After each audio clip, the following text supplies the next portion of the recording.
Hello and welcome to our live coverage of the Apec CEO Summit Handover ceremony. I'm Kim Dami in Seoul. The 2024 Apec Summit in Peru is all about promoting global interests, including trade and stability. And President Yoon is in Peru to make his presence. And beyond bilateral interactions, President Yoon is supposed to partake in the multilateral Apec meeting, noting the importance of the group's role in protecting multilateral trade. Our top office correspondent Kim Do-yeon has more. The Asia-Pacific Economic Forum Summit starts on Friday in Lima, with President Yoon taking part in the world's biggest economic cooperation body meeting. Yoon will kick things off with an unofficial discussion with all participating leaders. President Yoon will emphasize the importance of a free and stable trade and investment environment and propose cooperative measures to reduce disparities among different social groups and promote shared benefits. Specifically, Yoon will first note the importance of APEC's role in protecting multilateral trade, with South Korea leading calls to strengthen negotiation capacities for members. Yoon will also emphasize empowering vulnerable nations to seize opportunities, contributing to sustainable growth and enhancing AI capabilities for developing nations. And he will also use the opportunity to address North Korea issues. President Yoon will also stress that the illegal military cooperation between North Korea and Russia poses a significant challenge to the rules-based international order and undermines APEC's forward-looking cooperation.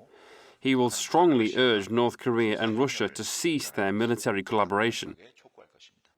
Yoon will then attend the APEC Business Advisory Council lunch before heading to the APEC CEO Summit, where he will deliver a keynote speech. The CEO Summit will include a handover ceremony with the Korea Chamber of Commerce and Industry Chair and SK Group Chair, Che Tae-won, becoming the next chair.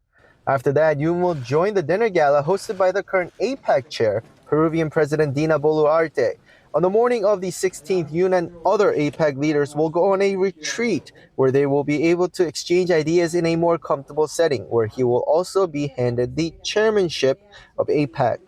He is set to receive a varayok, a rod given to leaders in the Incan culture, by the Peruvian president as part of the handover ceremony. President Yoon will outline the direction APEC should take and emphasize Korea's responsibility and commitment to contributing as next year's host country.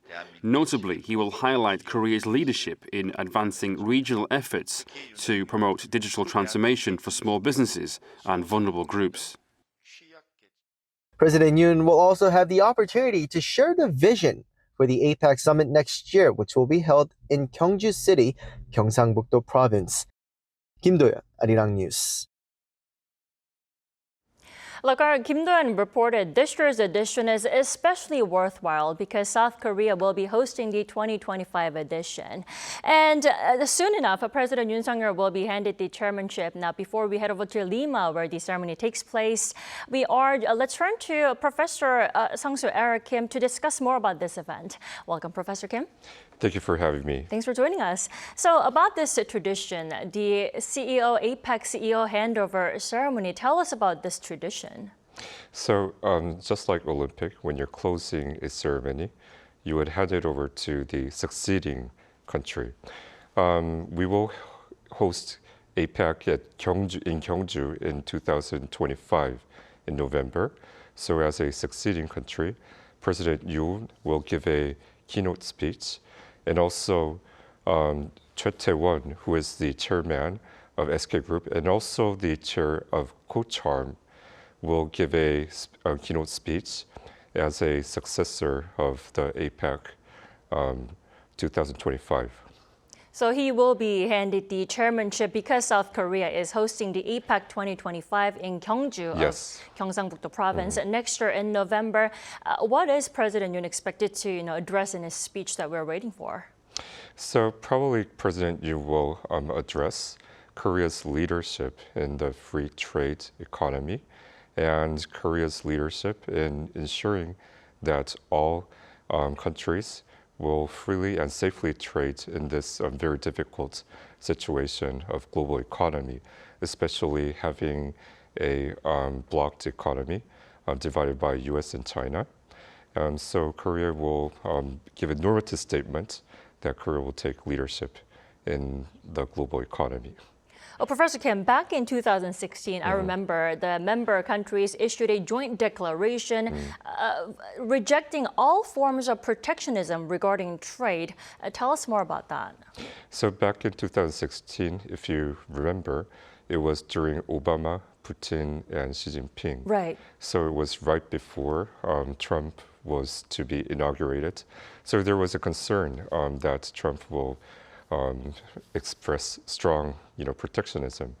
But 2016 was still yet to recover from the global financial crisis started in 2008.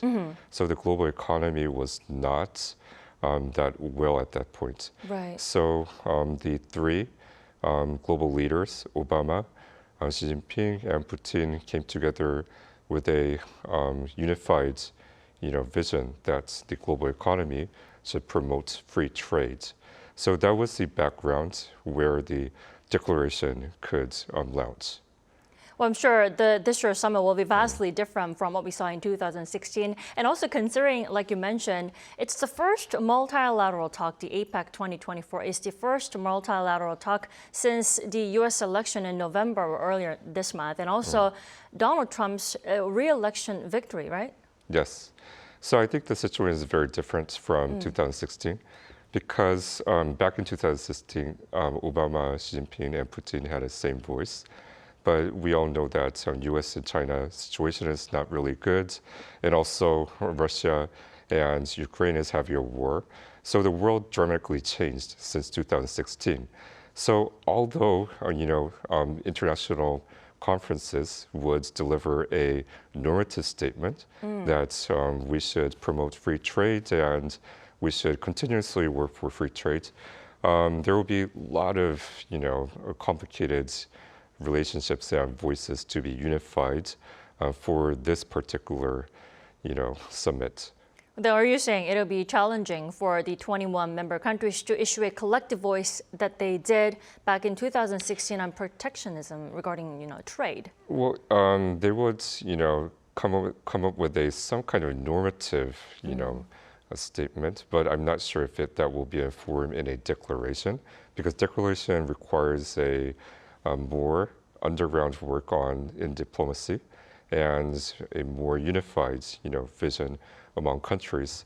But unfortunately, Russia is not participating in this summit, and also U.S. and China have very, very different views of how the world should be and how the free trade should be, because U.S. and China is having a so-called a trade war right now, and also the supply chain is pretty divided.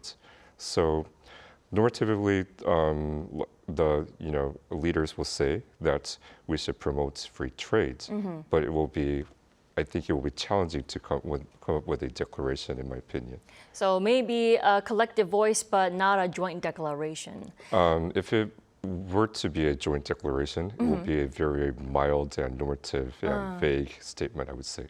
So not as much as what we saw in 2016. Now, and also in Peru, the leaders of South Korea, the U.S. and Japan held a trilateral meeting, really making that pledge made at Camp David to make sure that it does happen annually at a top-level meeting. Now, why is this meeting so important under the U.S. leadership change? Is it especially important because there's a shift in the leadership?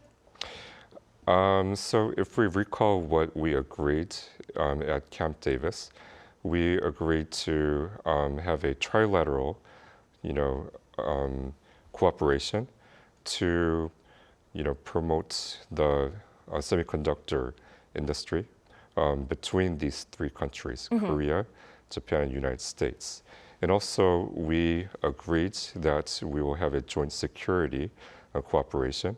So even though Biden is, getting dismissed from the, cabinet and Trump is going to be inaugurated, from the Korea and Japan standpoint, we need to confirm whether these, agreements will continue. Right. And what's really important as Korea's standpoint and also Japan's standpoint is from the news that just came out yesterday that TSMC was guaranteed a 6.6 billion subsidiary under the CHIPS Act. It was the first to be guaranteed. So Korea and Japan would also like to have confirmation during Biden's term, I would say. So I think there's a lot to still be negotiated and to be confirmed before this couple of months, before Trump, starts working in this cabinet. Then is it because the Camp David spirit may not be upheld in the incoming Trump administration? Well, I would say that the spirit will continue because if we recall what we agreed at Camp Davis is that Korea and Japan will cooperate with the United States in the semiconductor cooperation. But at the same time, the trade was U.S. to provide a security, more a pronounced security in the East Asian region. So that was a trade between Korea, Japan, and United States.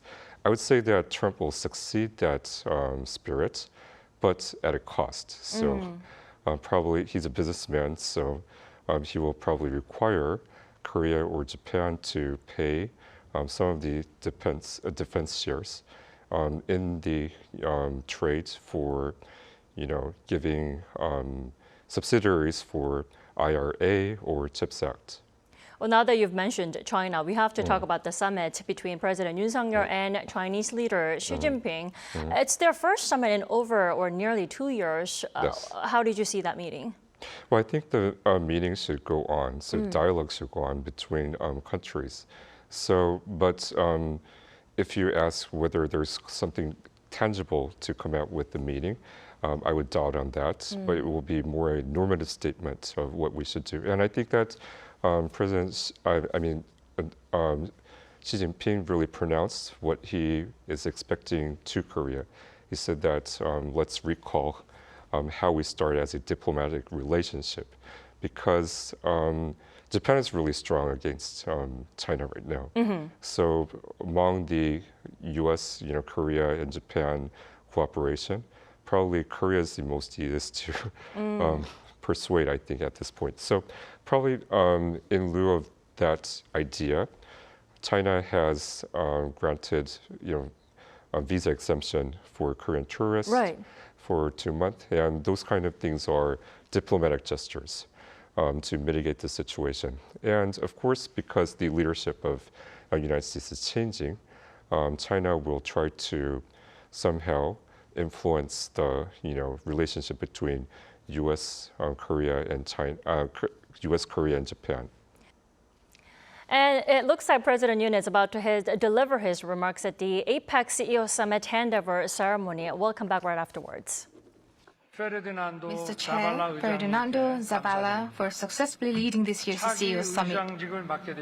I'd also like to congratulate Chairman Choi Tae-won on assuming the chair role for next year's summit. I'm delighted to meet with business leaders from the Asia-Pacific region here in Peru once again following last year's gathering. Now over 30 years old, the APEC has evolved into the world's largest economic cooperative body, leading the liberalization of global trade and investment. The heroes behind the success of the APEC's history are the business leaders here with us. Thanks to your enthusiasm and innovation, we've been able to achieve a great number of remarkable results. One prime example is APEC Business Travel Card, started in 1997. You probably have one already, but with this card, you can enter and leave member economies within the Asia-Pacific region on a fast track without needing a visa. During pandemic, when mobility was restricted, it was upgraded to a mobile card. Now, with greater safety and convenience, over 400,000 cards have been issued and being widely used. The vision to establish free trade area of Asia-Pacific for economic integration of the region was first addressed 20 years ago thanks to the proposal made by business leaders. The proposal for liberalization of trade and investment within our region was the catalyst to form some of the mega FTAs of today, such as RCEP and CPTPP. Business leaders in this region have also taken a leading role in APEC's effort to prepare for the future era of AI. Starting with the analysis report on AI in 2020, last year, business leaders proposed the creation of AI norms and mutual cooperation within the region. The Republic of Korea has also been at the forefront of establishing AI digital norms, first with the New York Initiative in 2022, followed by Paris Initiative in 2023, and Seoul Declaration at AI Seoul Summit in 2024. Business leaders, as the host of the APEC, next year, the Republic of Korea will take over and develop further the great achievements Peru has made this year. More than anything, it has created a roadmap to a formal economy. The roadmap aims to create an inclusive economic environment by 2035 through innovation and digitalization, enabling marginalized and vulnerable groups such as SMEs, women, and the disabled to participate in the formal economy. I highly commend Peru's proposal, which enhances APEC's inclusivity and sustainability. Furthermore, as the host, Peru has demonstrated its leadership by building a consensus on the statement on a new look at the free trade area of the Asia-Pacific. With that statement, we are now one step closer to achieving the APEC's goal of economic integration. This year's APEC also adopted the principles on preventing and reducing food loss and waste. This is extremely timely, since it raised the issue of improving the uneven food supply and demand and a sustainable food supply chain system in the region, which sheds new light on the importance of food security and regional integration.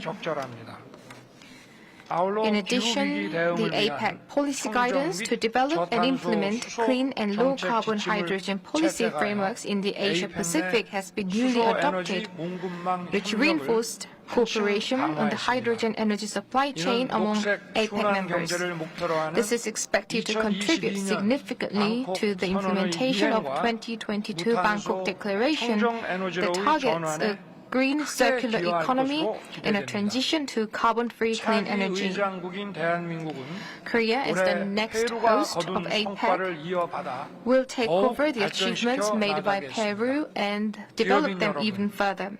Business leaders, the world is currently facing a crisis in the multilateral trading system due to supply chain fragmentation and protectionism. In addition, climate crisis, entrenched low growth, and geopolitical risks in Ukraine and the Middle East are all aggravating uncertainties in the global economy. As the host of next year's APEC, Korea is now shouldering more responsibilities than ever. I hope that 2025 APEC leaders meeting will be a milestone to mark a great leap forward for global economy and opening of a dynamic future. With this hope in mind, the theme of next year's APEC has been set as Building a Sustainable Tomorrow. In this regard, I would like to introduce three key focus areas for discussion under this theme. It's connect, innovate, and prosper.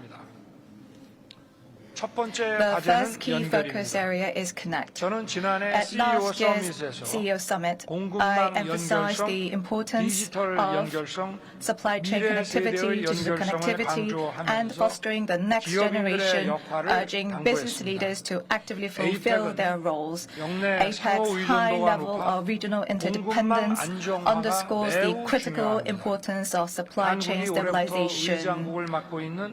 The IPEF Supply Chain Crisis Response Network, chaired by the Republic of Korea since this year, serves as an innovative platform for global collaboration. Furthermore, new norms and frameworks tailored to the digital age are essential. Korea's accession to the Digital Economy Partnership Agreement this year provides an excellent platform for enhancing digital connectivity.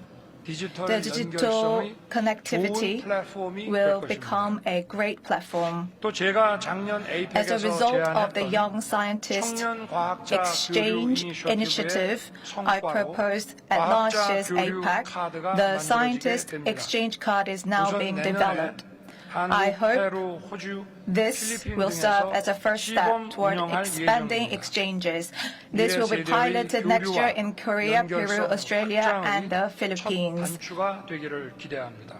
This will serve as an important first step. Next year's APEC will build on these achievements, fostering deeper human, physical, and institutional connectivity across various sectors. The second focus area is innovate. We are now indeed entering the era of a major AI transformation. AI is redefining global economic paradigms while shaping both enterprise competitiveness and national security. So with APEC accounting for approximately 65% of global manufacturing, fostering the integration of AI and manufacturing is crucial to enhancing the competitiveness of business in this region. We need, in this regard, to establish a working group to identify, promote best practices in industrial AI and creating an APEC AI standards forum to develop common standards and a unified certification system. Furthermore, ensuring AI safety and reliability is essential to fully harness its transformative potential. Korea has introduced a digital Bill of Rights that encompasses universal digital norms and to establish an AI Safety Institute. We plan to expand the AI Safety Institute into a leading regional hub for safe AI deployments, contributing to the broader adoption of trustworthy AI across the AP region. Last is the prosper. Climate change and energy must be addressed for shared prosperity in the region. To this end, we plan to host a carbon-free energy summit during next year's APEC meeting, bringing together governments, international organizations, and consumers and suppliers. Together, we will explore pathways to achieving carbon neutrality through hydrogen, nuclear power, and renewable energy. Moreover, SMEs, which serve as the backbone of national economies, play a vital role. SMEs constitute 97% of businesses in the APEC region and contribute over 50% of its employment. Building on Peru's proposal for a roadmap to promote transition to the formal and for global economy, we plan to devise opportunities, including a startup forum to drive innovations and strengthen the competitiveness of APEC's SMEs. Distinguished APEC business leaders, next year's APEC Economic Leaders Meeting will take place in Gyeongju, a city with rich in history and culture. It is a profound honor for Korea to host APEC again 20 years after the Busan Summit in 2005. And above all eyes will be on the influential CEO Summit where top global business leaders convene. I invite APEC business leaders to actively engage and participate in the upcoming summit. We truly look forward to welcoming you to Gyeongju, a UNESCO World Heritage City of Open Air Museum. We look forward to seeing you in Korea next year. Thank you. That was President Yoon's remarks at the Apec CEO Summit handover ceremony as next year's host. To discuss more, we are joined by Professor Sung-Soo Eric Kim. Hello there. Hi. So President Yoon put much focus on the sustainability, protectionism, and climate change. What was your take on them? Well, I think he well addressed the key issues in the global economy. He first touched on the spirit of APEC, he illustrated that the APEC card was established in 1997, and now more than 400,000 people use that card to freely travel in the APEC region. So, and with that spirit, we were able to establish mega FTAs like CPTPP or RCEP. Right. And so that was his first, illustration of why APEC is very, very important. He also highlighted Korea's initiative in the AI governance field, starting from the New York discussion, then the Paris initiative, and the AI Seoul Summit that was held this year to shape the boundaries of AI regulations and AI, governance. And that translated into his vision for APEC 2025, along with the immediate issues of climate change and sustainable development. So I think he at least addressed three pillars of the APEC 2025. So the theme is building sustainable tomorrow, and he addressed connectivity, innovation, and prosperity. So connectivity was emphasizing solving the issues in the supply chain in this divided world. He is emphasizing that we have to connect economies, and also in that process, human exchange is very important. So we emphasize the science exchange card that we have established with a couple of countries as a idea to, promote the connectivity in APEC. He also touched upon innovation, emphasizing that, Korea will lead establishing the AI Safety Institute, and also emphasize the role of Korea in digital and AI economy. For prosperity, he emphasized climate change and a zero carbon energy summit, which Korea is in a ideation to launch next year, and also he emphasized the needs to really grow small, medium enterprises because they account for about 50% of our employment. And one of the key pillars in Peru was also SMEs. Right. So three goals: connect, innovate, and prosper for the APEC 2025 in Gyeongju. And Lima to Gyeongju, a lot to look forward to for the next 12 months leading up to APEC 2025 Gyeongju. Thanks so much, Professor Kim, for staying with us this morning. We appreciate it. Thank you very much. We also thank you for staying with us throughout our live coverage of the APEC CEO Summit handover ceremony. Have a wonderful day wherever you are.